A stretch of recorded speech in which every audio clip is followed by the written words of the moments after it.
Hello everyone. जैसा कि हम सबको पता है कि हमारे बीएड फोर्थ सेमेस्टर की डेट शीट आ चुकी है और जो एग्ज़ाम्स हैं हम लोग के वो 6 जुलाई से स्टार्ट है और जो फर्स्ट एग्ज़ाम है वो है development of education system in India and it's challenges. तो आज हम लोग उसी अपने फर्स्ट पेपर के फर्स्ट चैप्टर की यहाँ पे बात कर लेते हैं। अब चूँकि हम लोग के पास हार्डली 20 डेज़ लेफ्ट है एग्ज़ाम में, तो इसलिए पॉसिबल नहीं है कि हम लोग अब सारी चीज़ों को अपना कवर अप करें, क्योंकि अब साथ में सीटेट का एग्ज़ाम भी फंस रहा है बीएड के बीच में ही। तो हम लोग अपनी कोशिश करेंगे कि चैप्टर्स हम लोग सारे कवर अप करेंगे but with the easy notes. Okay, so start करते हैं अपना फर्स्ट चैप्टर हमारे फर्स्ट पेपर का। सो chapter is education in India. So the first MCQ is who is the father of the Indian education. Indian education के father कौन है? रामकृष्ण, माधवा मेनन, महात्मा गांधी, स्वामी विवेकानंद कि none of these. तो कौन होंगे इसके इंडियन एजुकेशन के father? That is the Ramakrishna Madhava Menon.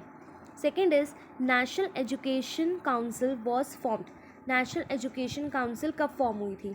मई 1913 में, जनवरी 1910, जून 1906 कि जुलाई 1905। तो एक्चुअली में जो नेशनल एजुकेशन काउंसिल थी ये हमारी जून 1906 में फॉर्म हुई थी। अब अच्छा, ये तो पता चल गया कि जून 1906 में फॉर्म हुई थी। अब क्वेश्चन यहाँ पे कुछ ऐसा भी आ सकता है कि किसने फॉर्म करी थी ये। तो किसने फॉर्म करी थी ये करी थी सतीश चंद्र मुखर्जी ने। तो यहाँ पे कुछ इस तरीके से भी क्वेश्चन आ सकता है कि national education council was formed by the Satish Chandra Mukherjee. कब करी थी इन्होंने? जून 1906 में। Next question is recommended by the education commission of India. Education commission of India ने क्या रिकमेंड करा है? इन्होंने प्राइमरी एजुकेशन के ऊपर फोकस करा है, सेकेंडरी के ऊपर फोकस करा है, हायर के ऊपर फोकस करा है कि ऑल ऑफ दीज? एक्चुअली में जो एजुकेशन कमीशन ऑफ इंडिया था इन्होंने तीनों तरीके के लेवल के ऊपर एजुकेशन के ऊपर फोकस करा था। So the correct option is all of these. Fourth question is the Indian Education Commission has had entrusted the responsibility of primary education. Indian education commission ने प्राइमरी एजुकेशन की जो responsibility थी वो किसको दे दी थी? ठीक है, सेंट्रल गवर्नमेंट को, स्टेट गवर्नमेंट, लोकल एरिया की ऑल ऑफ दीज? एक्चुअली में जो प्राइमरी एजुकेशन की जो रिस्पॉन्सिबिलिटी थी वो किसको मिली थी? लोकल एरिया को। ठीक है। Fifth question is when was the education brought on the concurrent list in India? Education को concurrent list में कब लेकर आया गया? 1966 में, 1956, 1946 कि none of these? तो concurrent list में कब आई थी education? 1966। Sixth question is education should have improve after independence. कि इंडिपेंडेंस के बाद जो एजुकेशन थी वो कौन से लेवल पर इम्प्रूव होनी चाहिए थी? तो secondary level, primary level, higher level कि all of these?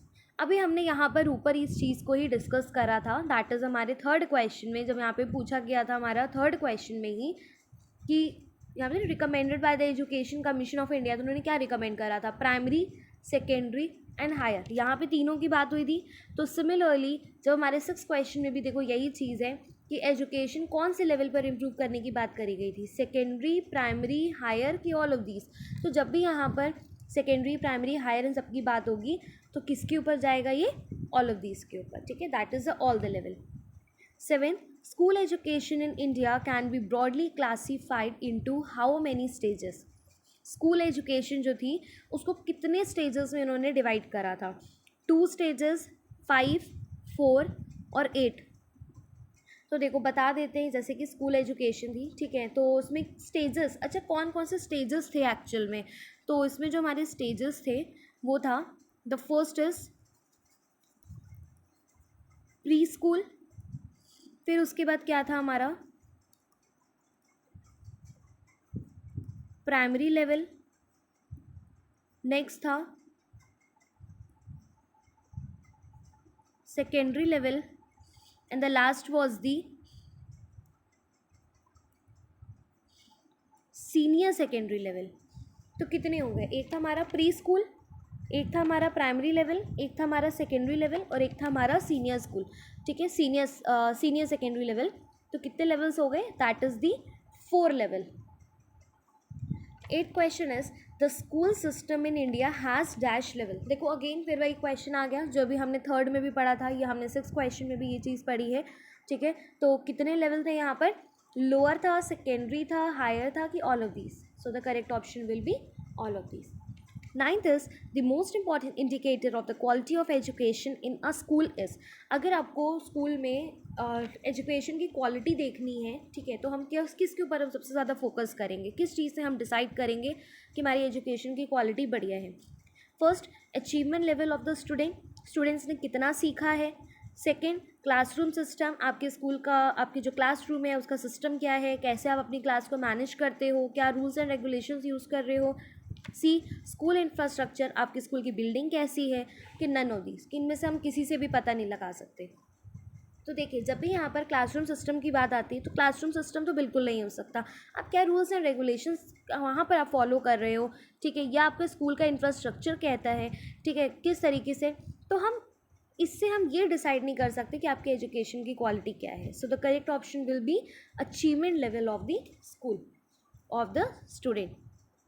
Next is the main M of education is. Education का मेन एम क्या है, personality development, development of language skill, punishment, कि नन ऑफ दिस।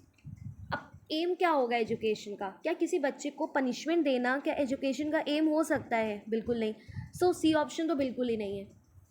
अच्छा, सबसे बेस्ट तरीका क्या होता है एमसीक्यू करने का, अगर आपको क्वेश्चंस अगर नहीं आ रहे हैं तो उसमें से जो नहीं है, ठीक है, जिसका आपको चांसेस बिल्कुल ही कम है, आप उसको वहाँ से एलिमिनेट करना स्टार्ट कर दो। क्योंकि अगर आप जो गलत है ना, अगर आप उसको एलिमिनेट करना स्टार्ट कर दोगे तो जो करेक्ट ऑप्शन है ना वो अपने आप निकल आएगा।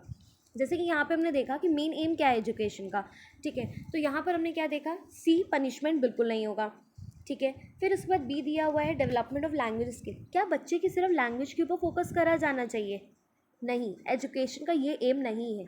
तो क्या एम हो गया, पर्सनालिटी डेवलपमेंट, ठीक है। Next question is education is that whose end product is salvation. तो यहाँ पर सैल्वेशन की बात किसने करी है, ठीक है, तो जब भी यहाँ पर हमारे सैल्वेशन की बात आती है तो ये किसने करी है, उपनिषद में। Twelfth is education is the realisation of self. Education क्या है, अपने आप को पहचानना। तो सेल्फ की बात किसने करी है, ये ऑलरेडी जो टॉपिक्स है एजुकेशन की डेफिनेशन से रिलेटेड, ये ऑलरेडी हम लोग बीएड फर्स्ट सेमेस्टर में पढ़ कर आए हैं, ठीक है। तो सेल्फ की बात किसने करी थी, शंकराचार्य ने। 13th is which course is applicable for the primary level. Primary level के ऊपर, प्राइमरी लेवल पर हम किस चीज़ के ऊपर ज़्यादा फोकस करते हैं, जनरल एकेडमिक्स पर, प्रोफेशनल पर, एकेडमिक पर, कि नन ऑफ दिस। अगेन देखो अब यहाँ पर चीज़ों को हम लोग एलिमिनेट करना स्टार्ट करते हैं। जैसे कि प्रोफेशनल, क्या छोटे बच्चे प्राइमरी बिल्कुल फर्स्ट टू फिफ्थ हो गया, क्या उनके ऊपर प्रोफेशनल के ऊपर फोकस करना चाहिए, नहीं, तो ये तो बिल्कुल नहीं होगा। एकेडमिक्स, अभी अभी बेचारों ने स्कूल जाना स्टार्ट किया है, तो क्या हम उनकी सिर्फ पढ़ाई के ऊपर फोकस करेंगे, नहीं, ठीक है। तो अब हमारा करेक्ट ऑप्शन क्या निकल कर आ गया यहाँ पर, general academic. 14, the 10+2 system of education was suggested by. 10+2 system जो था वो किसने सजेस्ट करा था, राधा कृष्ण कमीशन ने, कोठारी कमीशन, मुडालियर कमीशन, कि नन ऑफ दीज। अगेन जब भी हमारे 10+2 सिस्टम की यहाँ पर बात होगी तो किसका नाम आएगा, कोठारी कमीशन। एक्चुअली में कोठारी कमीशन जो है उसके ऊपर हमारा इसी में ही आगे चलकर अभी पूरा का पूरा एक चैप्टर है। Now the next question is, that is the last question, the word education has a. तो ये जो वर्ड एजुकेशन है ये कहाँ से आया है, ग्रीक से आया है, लैटिन, इंग्लिश, कि none of these.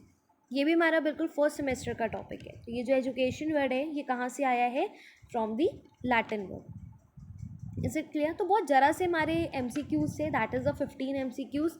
I hope सबके प्रिपेयर भी हो गए होंगे साथ साथ में। Thank you.